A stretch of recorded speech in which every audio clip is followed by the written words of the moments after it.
আমার মেয়েটার বেবিকে আমরা এখন ইনজেকশন দেব। এই দেখি দেখি দেখি ইনজেকশন দিয়ে এখানে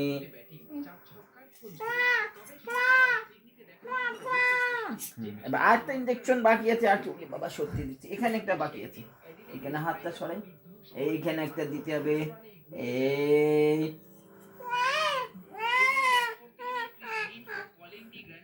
তুমিও দেবে? পেটে দেয় ইনজেকশন? ওই রানে দিচ্ছি রানে ইনজেকশন দিচ্ছ? সত্যি সত্যি লাগে লাগে বেবিটাকে লাগে। হ্যাঁ চুমু দাও, বেবিটাকে চুমু দাও। হ্যাঁ ঠিক আছে ঠিক আছে। ওলি বাবা ওলি বাবা, এই যে বেবি হাত, বেবি হাত। হ্যাঁ হ্যাঁ এটাও হাত, এই যে একটা হাত, এই যে একটা হাত। এই বেবিটা ঠিক করা যাবে? তোমার করতে হবে।